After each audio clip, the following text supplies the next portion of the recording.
ग्रामीण भागात बिबट्यांचा संचार मोठ्या प्रमाणात वाढल्याने जिल्हा परिषदेच्या शाळांच्या वेळेत बदल करण्याची सूचना आपण जिल्हाधिकाऱ्यांना केली असल्याची माहिती जलसंपदा तथा पालकमंत्री नामदार राधाकृष्ण विखे पाटील यांनी दिली।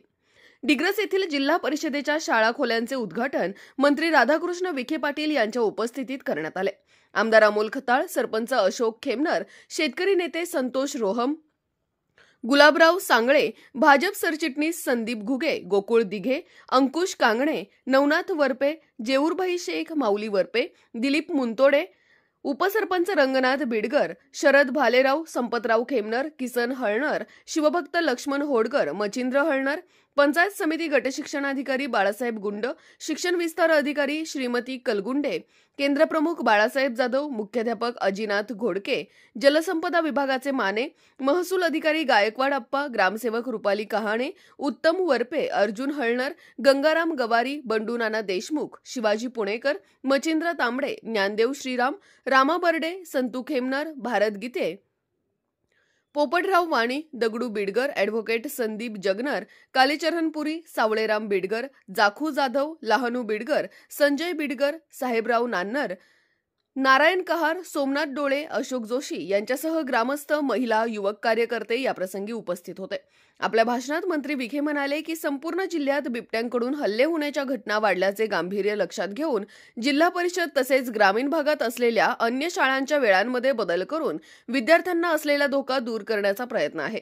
अनेक विद्यार्थी लांबच्या अंतरावरून शाळेत एकटे येतात। सध्या अंधारही लवकर पडत असल्याने विद्यार्थ्यांना संरक्षण देण्याची जबाबदारी शाळा व्यवस्थापन समिती, शिक्षक यांच्यावर असल्याचे विखे पाटील म्हणाले।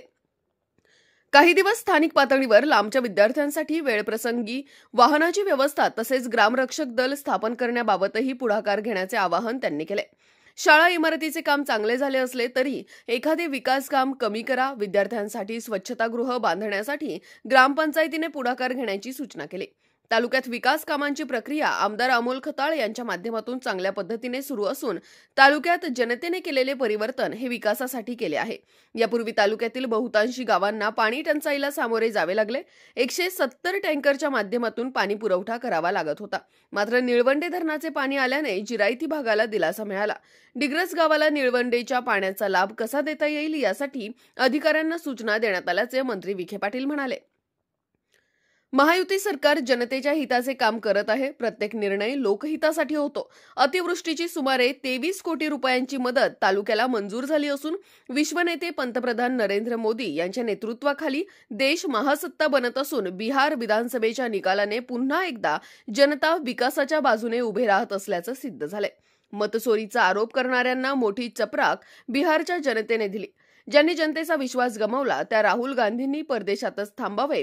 आता काँग्रेस पक्षाचे तिकीट घ्यायला कोणी तयार नसल्याचा टोला मंत्री विखे पाटील यांनी लगावला। आमदार अमोल खताळ यांनी आपल्या भाषणात 45 वर्षे जे प्रश्न सुटले नाहीत त्या प्रश्नांना प्राधान्याने सोडवण्याचे काम सुरू केले आहे। साकूर पठार भागाचा पाणी प्रश्न भोजापूर प्रमाणेच मार्गी लागेल। आज विकास कामांना निधी मंजूर करून आणण्याचे काम आपण करत आहोत। 40 वर्षात निधी आणता आला नाही ते मात्र आता खोटे श्रेय घेत असल्याची टीका त्यांनी केली आहे।